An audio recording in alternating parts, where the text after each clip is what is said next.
Tapi salah paham. Saya balik untuk tahun 98 dari Madinah, selesai S1 waktu itu. Saya sudah niat tidak usah ceramah deh. Saya pikir sudah banyak ustadz, banyak kiai di Indonesia. Subhanallah, saya daftar melamar ngajar di salah satu lembaga bahasa Arab dari Imarat Arab, waktu itu Mahat Albir di Makassar. Kemudian saya ngajar. Waktu saya ngajar di situ, kami sholat di masjid kampus. Ya. Ada sebuah kampus, saya nggak usah sebutin namanya. Kemudian pas Jumat pertama tuh saya tiba di Indonesia.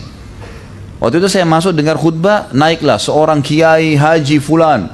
Kiai haji ini dan titelnya nggak tahu berapa banyak sudah, gitu kan. Begitu khutbah, subhanallah, ayat ini dibaca salah, hadis ini disampaikan palsu. Gitu kan. Suaranya kecil, matanya lihat buku, gitu. Coba. Bagaimana ini? Saya lihat orang di sana tidur, orang di sini tidur, gitu kan. Yang di belakang lagi ngobrol, ada yang ketuk-ketuk celengan supaya cepat selesai. Yang terjadi, saya datang ke pengurus masjid, Pak, bisa nggak saya, kalau misalnya ada khatibnya gaib, ini nomor telepon saya tinggal dekat sini kok, kebetulan dekat rumah orang tua saya tinggal jalan kaki. Baiklah, subhanallah, dengan hikmah Allah Jumat depan khatibnya nggak bisa hadir.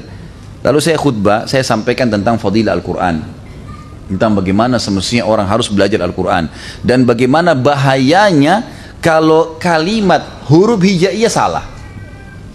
Alhamdulillahi Rabbil Alamin, hamdu, gitu kan? Hanya itu segala puji, alhamdulillah segala puji. Kalau orang bilang alhamdulillah, bisa diganti ha menjadi ha, gitu kan?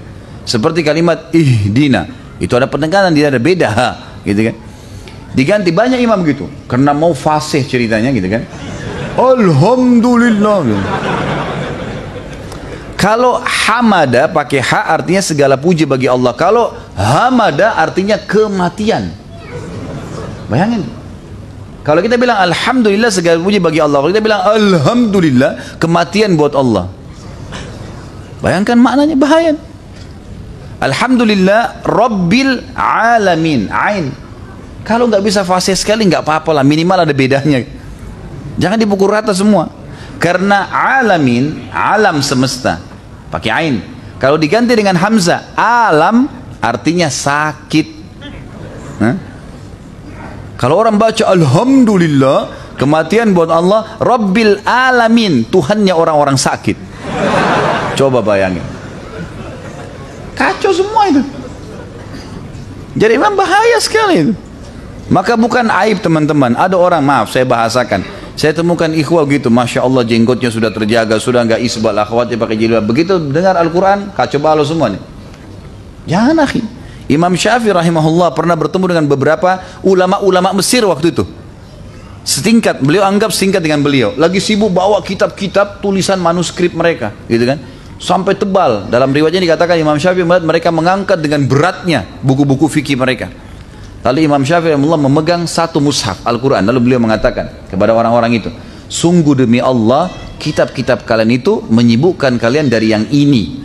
Ini lebih penting daripada itu sebenarnya. Lebih penting membaca Al-Quran daripada membaca kitab yang lain. Padahal Imam Syafi'i hafal Al-Quran teman-teman sekalian. Waktu saya jelaskan Utsman bin Affan radhiyallahu anhu, Utsman bin Affan punya Quran yang beliau susun gitu kan dengan kulit, dari kulit unta.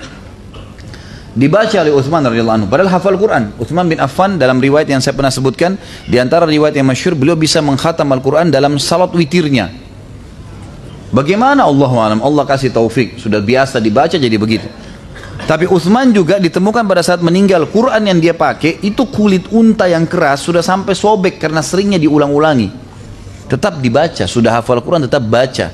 Apalagi orang yang belum baca, belum hafal sama sekali, gitu kan? Harusnya ini harus diposisikan Al-Quran pada